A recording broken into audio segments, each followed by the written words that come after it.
স্বরাষ্ট্র উপদেষ্টার ব্যক্তিগতভাবে তিনি আন্তরিক মানুষ, সজ্জন ব্যক্তিত্ব, সহজ সরল মানুষ, কিন্তু এই রকমের ব্যক্তি দিয়ে স্বরাষ্ট্র মন্ত্রণালয় চলে না। গণ অভ্যুত্থান পরবর্তী সময়ে আমরা আইন শৃঙ্খলা বাহিনীর প্রতি যে ভূমিকাটা আমরা প্রত্যাশা করেছিলাম স্বরাষ্ট্র মন্ত্রণালয়ে, সেইটা আমরা দেখি নাই। এবং এই উপদেষ্টা দায়িত্বে থাকলে নির্বাচন পর্যন্ত আমরা যাইতে পারি কিনা সেটা নিয়ে আমাদের সন্দেহ আছে। আমরা দেখতে পেয়েছি এই জুলাই গণ অভ্যুত্থানের মধ্যে দিয়ে যে কয়েকজন তরুণ এই সংগ্রামী চরিত্র ধারণ করে নতুন প্রজন্মের জন্য আসলে একটি অনুসরণীয় চরিত্র হয়ে উঠছিল।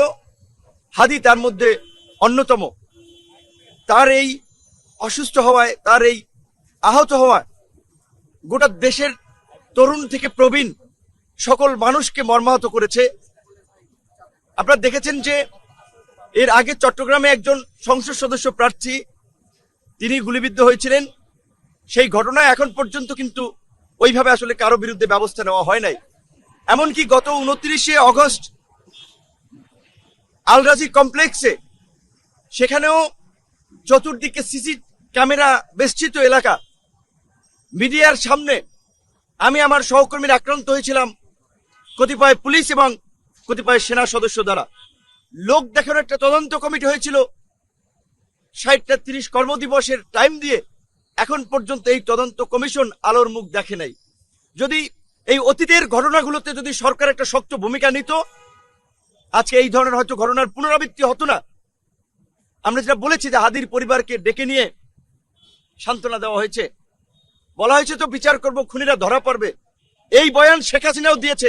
তাই আমরা বর্তমান অন্তর্বর্তীকালীন সরকারকে পরিষ্কারভাবে বলতে চাই, কোনো সান্ত্বনার বাণী শোনাবেন না, সান্ত্বনার বাণী শোনাবেন না। শেখ হাসিনার পরিণতি দেখেছেন, বিক্ষুব্ধ জনতা কিভাবে গণভবন ঘেরাও করতে গিয়েছিল।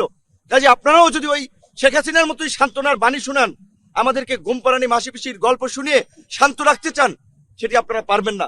নির্বাচনের তফসিল দিয়েছেন, কতটুকু নির্বাচনের পরিবেশ আছে সেটি নিয়ে গোটা দেশের মানুষ উদ্বিগ্ন। এই অবস্থায় নির্বাচন তো হবে না যদি এই অবস্থা চলতে থাকে। আর একটা মহল তো চাচ্ছে যে নির্বাচন যাতে না হয়, নির্বাচন বানচাল করে দেশে আরেকটি বিদেশি মদতপুষ্ট সরকার গঠন করা, 111-এর মতো আরেকটি সরকার গঠন করে ওই পতিত স্বৈরাচারী শক্তিকে কামব্যাক করানো, যে শক্তির বিরুদ্ধে এদেশের জনগণ গণপ্রতিরোধ গড়ে তুলেছিল এবং জনগণের সেই গণপ্রতিরোধের মুখে তারা দেশ থেকে পালিয়ে গিয়েছিল। আমরা বারবার বলেছিলাম যে গণ অভ্যুত্থানের পরবর্তী বিভিন্ন ধরনের, যখন আপনারা দেখছেন স্বর্ণ ব্যবসায়ী বনশ্রীতে আপনার গুলি করে স্বর্ণ নিয়ে গেছে, ব্যাংক পাড়া থেকে গুলি করে টাকা ছিনতাই করে নিয়ে যাচ্ছে, শীর্ষ সন্ত্রাসীরা, বিভিন্ন শীর্ষ সন্ত্রাসীরা কারাগারে যারা ছিলেন তারা জামিনে বের হয়েছেন। এমনকি এই জুলাইয়ের যারা হামলা মামলার আসামি ছিলেন তারা অনেকে জামিন পেয়ে যাচ্ছেন। মানি লন্ডারার থেকে শুরু করে খুনি অনেকেই জামিন পেয়ে যাচ্ছেন। আমরা কোর্টের কাছে জানতে চাই, এই সন্ত্রাসীরা এই গণ অভ্যুত্থানে যাদের গণবিরোধী ভূমিকা ছিল তারা কিভাবে জামিন পাচ্ছে, কারা তাদের জামিনের জন্য দাঁড়াচ্ছে, আর কোর্ট বা কিভাবে তাদের জামিন দিচ্ছে। অবশ্যই কোর্টকে আমরা সম্মান করি, শ্রদ্ধা করি, কিন্তু আমরা তো চোখের সামনে দেখছি যে টাকা পাচারকারী থেকে শুরু করে খুনিরা জামিন পাচ্ছে। শুধু জামিন পাচ্ছে না, নির্বিঘ্নে তারা দেশ থেকে বাইরে চলে যাচ্ছে। সর্বশেষ আমি একটি ঘটনা আপনাদের সাথে শেয়ার করতে চাই। সরকারকে বলেছি, উপদেষ্টাদেরকে বলেছি, যখন আমরা 2018 সালে কোটা সংস্কার আন্দোলন করি, সেই সময় শেখ হাসিনা জাহাঙ্গীর কবির নানক এবং এনামুল হক শামীমকে কোটা সংস্কার আন্দোলনকারীদের সাথে আলাপ আলোচনার দায়িত্ব দিয়েছিলেন। তারা গল্পের ছলে আমাদেরকে বলেছিলেন 2006 সালে বিএনপির ক্ষমতার শেষ দিকে তারা কিভাবে 28শে অক্টোবরে ওই লগি বৈঠার তাণ্ডব থেকে শুরু করে দেশে অস্থিতিশীল পরিস্থিতি সৃষ্টি করেছিল, কিভাবে সীমান্তের ওই পার থেকে এই পার ঢুকে সিম পাল্টিয়ে তাদের নেতা কর্মীদের সাথে যোগাযোগ করে নাশকতা করেছিল এবং সেখানে কিভাবে সহযোগিতা করেছিল বিএসএফ তথা আমাদের এই প্রতিবেশী দেশের গোয়েন্দা সংস্থা। তো আজকে এই যে দেশে অঘটনগুলো ঘটছে এবং এই অপকর্ম করে কিন্তু অনেকেই সীমান্ত দিয়ে পার হয়ে যাচ্ছে এবং সীমান্ত দিয়ে ঢুকছে। কাজেই সীমান্তে কঠোর একটা নজরদারি ব্যবস্থার পাশাপাশি দেশের অভ্যন্তরীণভাবে আমরা মনে করি যৌথ বাহিনীর একটা সাঁড়াশি অভিযান পরিচালনা করা দরকার। এই যে আপনার অস্ত্র উদ্ধার, নির্বাচনের আগে যে অভিযান চলে, অবৈধ অস্ত্র তো আমরা দেখছি পত্রপত্রিকায়। এমনকি আমরা দেখলাম যে কিছুদিন আগে ট্রেনে করে আপনার গান পাউডার, পিস্তল, ম্যাগাজিন, অস্ত্র সহ আপনার বিভিন্ন সামগ্রী আসছে। সেগুলো যদিও সে সময় সেনাবাহিনী হাতে ধরা পড়েছিল। তো এই অভিযান পরিচালনা আরো জোরদার করতে হবে। সোশ্যাল মিডিয়াতে হুমকি দিচ্ছে, আমাদেরকে হুমকি দিচ্ছে এই ওসমান হাদি কোনো ব্যক্তি না, ওসমান হাদি জুলাইয়ের একটা চরিত্র। ওসমান হাদির উপরে আঘাত মানে জুলাইয়ের উপরে আঘাত। হসপিটালে বসেই আপনাদেরকে মোবাইলে দেখাতে পারি, আমি ইনবক্সে হুমকি দেওয়া হচ্ছে যে কাফনের কাপড় নিয়ে আমাদেরকেও রেডি থাকতে বলা হচ্ছে। এখন আমরা কার কাছে নিরাপত্তা চাবো? কয়জনকে সরকার নিরাপত্তা দেবে? আমরা ব্যক্তিগতভাবে নিরাপত্তা চাই, আমরা দেশকে নিরাপদ করার দাবি জানাই সরকারের এবং রাজনৈতিক দলসমূহকে আমরা অনুরোধ জানাবো, ক্ষমতায় যেতে কিংবা ক্ষমতা দখল করার জন্য অস্থির হয়ে রাজনৈতিক বিভাজন তৈরি করবেন না। আপনাদের বিভাজনের কারণেই এখন পর্যন্ত ফ্যাসিবাদী শক্তির আস্ফলন দেখাচ্ছি। ফ্যাসিবাদী শক্তি 18 দলীয় জোট করতেছে, নির্বাচন করবে, নির্বাচনের মাঠে থাকবে, নির্বাচন বানচাল করবে, এই আওয়াজ দিচ্ছে। আওয়ামী লীগ নিষিদ্ধের সময় আমরা সকলের পরিষ্কার অবস্থান দেখতে পাই নাই।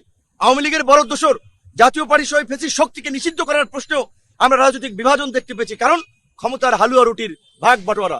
তো এই ক্ষমতার হালুয়া রুটির ভাগ বাটোয়ারা নিয়ে যদি আপনারা ব্যস্ত থাকেন এবং জুলাইয়ের ঐক্য নষ্ট করে যদি দেশে বিভাজন সৃষ্টি করেন, এই দেশে কিন্তু কেউ নিরাপদ হবে না।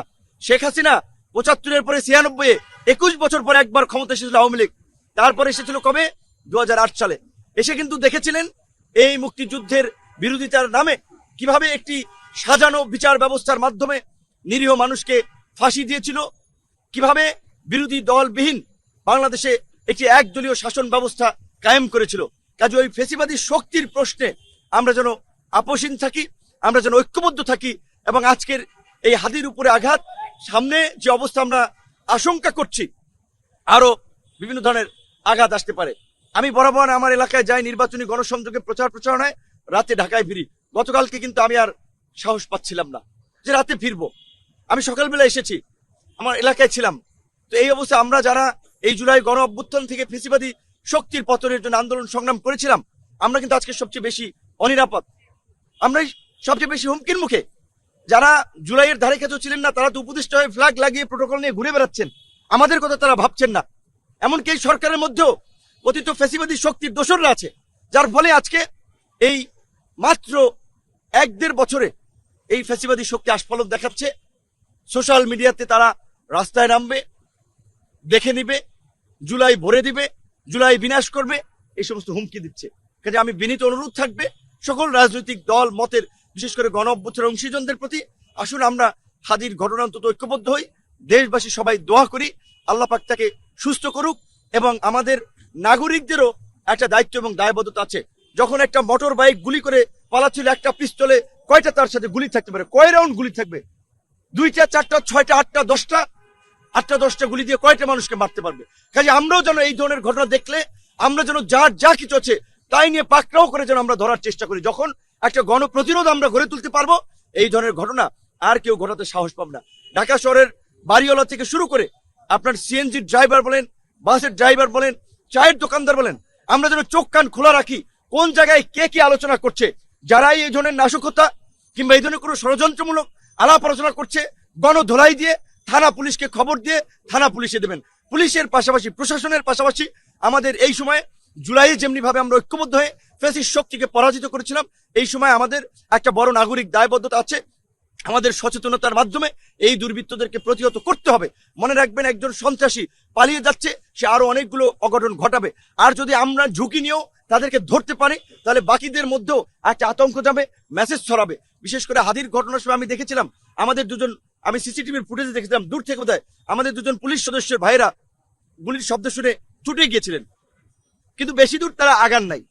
আমি দেখেছি, আপনার সিসিটিভির ফুটেজ তো দেখেছেন, তাদের হাতে তো বন্দুক আছে।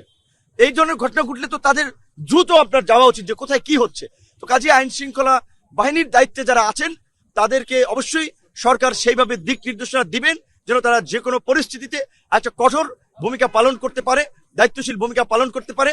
এবং এই হাদির ঘটনাকে কেন্দ্র করে, এই ঘটনায় আমি মনে করি এটা কোনো বিচ্ছিন্ন ঘটনা নয়, কোনো শুধুমাত্র একটি সন্ত্রাসী ঘটনা নয়, এর সাথে অনেক চক্র জড়িত থাকতে পারে। এর পেছনে কারা জড়িত সেই ঘটনার আদ্যপ্রান্ত খুঁজে বের করতে হবে এবং পরবর্তীতে যেন এই ঘটনা না ঘটে সেই জন্য আমি মনে করি যে আগামীকালকে থেকেই অন্তত কিংবা সরকার সিদ্ধান্ত নিয়ে একটা যৌথ বাহিনীর সাঁড়াশি অভিযান পরিচালনার মাধ্যমে জনমনে কিছুটা স্বস্তি ফিরিয়ে আনবে এবং সরকার যে তফসিল ঘোষণা করেছে প্রার্থী সমর্থকদের নিরাপত্তার বিষয়টি সরকার আমলে নিবে। সরকার কয়জনকে নিরাপত্তা দেবে? আমি যদি বলি যে আমাকে 5 জন পুলিশ দিয়ে আমার সামনে পেছনে একটা গাড়ি দিয়ে আমাকে নিরাপত্তা দেন। আমার মতো যারা সহযোদ্ধা রাজপথে সারা বাংলাদেশ থেকে নেতৃত্ব দিয়েছে, বিশ্ববিদ্যালয় থেকে, কলেজ থেকে, জেলা পর্যায়ে অসংখ্য তরুণ রয়েছে। প্রত্যেকে তাদের একজনকে আঘাত করা মানে তো জুলাইয়ের আঘাত। আর তারা তো শুরু থেকেই এই জুলাইয়ের বিরুদ্ধে একটা শক্তিশালী অবস্থান নিয়ে জুলাইকে ধুলোয় মিশিয়ে দেবে এই ধরনের হুমকি দামকি দিয়ে আসছে। আমাদের ব্যক্তিগত নিরাপত্তার চেয়ে আমরা চাই রাষ্ট্রকে একটা নিরাপত্তার মধ্যে নিয়ে আসুক, সমাজের সকল শ্রেণী পেশার মানুষের নাগরিকত্ব নিশ্চিত করুক। আর স্বরাষ্ট্র উপদেষ্টা প্রকৃত অর্থে বলতে গেলে স্বরাষ্ট্র উপদেষ্টা এবং আইজিপির বিরুদ্ধে অভিযোগ যে তিনি আপনার ফেসিবাদের দোসর ছিলেন, ছাত্র দলের নেতা, সাবেক বিএনপি নেতা পিন্টুর হত্যাকাণ্ডের সময় তিনি আপনার এসবির দায়িত্বে ছিলেন, সেই সময় এই আপনার বিডিআর পিলখানার হত্যাকাণ্ডে তার সংশ্লিষ্টতা উঠে এসেছে। স্বরাষ্ট্র উপদেষ্টার ব্যক্তিগতভাবে তিনি আন্তরিক মানুষ, সজ্জন ব্যক্তিত্ব, সহজ সরল মানুষ, কিন্তু এই রকমের ব্যক্তি দিয়ে স্বরাষ্ট্র মন্ত্রণালয় চলে না। গণ অভ্যুত্থান পরবর্তী সময়ে আমরা আইন শৃঙ্খলা বাহিনীর প্রতি যে ভূমিকাটা আমরা প্রত্যাশা করেছিলাম স্বরাষ্ট্র মন্ত্রণালয়ে, সেটা আমরা দেখি নাই। এবং এই উপদেষ্টা দায়িত্বে থাকলে নির্বাচন পর্যন্ত আমরা যাইতে পারি কিনা সেটা নিয়ে আমাদের সন্দেহ আছে। কাজে আমরাও সরকারের সাথে আলাপ আলোচনা করে সরকার যদি কার্যকর পদক্ষেপ না নেয় তাহলে তো আমাদের যে ধরনের পদক্ষেপ নেওয়ার আমাদের কিছু সেটা নিতেই হবে। তবে আশা করি সরকার রাজনৈতিক দলের সাথে সংলাপ করার মধ্যে দিয়ে তাদেরকে ঐক্যবদ্ধ করে এই পরিস্থিতি কিভাবে মোকাবেলা করা যায় তার একটা পথ তারা আপনার আমাদের সামনে উপস্থাপন করবে। না, মোটা দাগে তার অবস্থা ক্রিটিক্যাল। মেডিকেলের ভাষায় এই ধরনের ঘটনা থেকে, ইনসিডেন্ট থেকে ফিরে আসাটা খুব রেয়ার কেস, কিন্তু একেবারেই যে নাই সেটা না, খুব রেয়ার কেস। তাই আমরা বলছি যে আল্লাহর কাছে দোয়া করেন, মানুষের দোয়ায় ভাগ্যের পরিবর্তন হয়, আয়ু বাড়ে। কাজে আল্লাহ পাক যেন তার আয়ু যদি না থাকে তাকে যেন আরো আয়ু বাড়ি আমাদের মাঝে যেন তাকে সুস্থ করে আবার ফিরিয়ে আনেন, আমরা সেই দোয়া করি। তার শারীরিক অবস্থা তো আগের মতোই আমরা জানি, স্থিতিশীল পর্যায়ে। আসলে মূলত এই আপনার সেনাকুঞ্জের যেদিন গিয়েছিলেন সেদিন থেকেই তার অবস্থাটা আসার পর থেকেই অবনতির দিকে, একটু ইমপ্রুভ হচ্ছে, আবার অবনতি হচ্ছে। তার জন্য তো আমাদের দোয়া সবসময় আছে। এখন আসলে দুটো ঘটনায় এই এবার কেয়ারে শোক নিয়ে আমাদের আসতে হচ্ছে। একদিকে আমাদের সকলের প্রাণপ্রিয় নেত্রী, আমাদের পছন্দের মানুষ, বাংলাদেশের মানুষের ভালোবাসার নেত্রী বেগম খালেদা জিয়া, তার মধ্যে আরেকটা আমাদের এই অসুস্থতা, এই কষ্টের মধ্যে আরেকটা ঘটনা যে হাদির ঘটনাটি। আল্লাহর কাছে দোয়া করি দুজনকে আল্লাহ পাক সুস্থ করুক।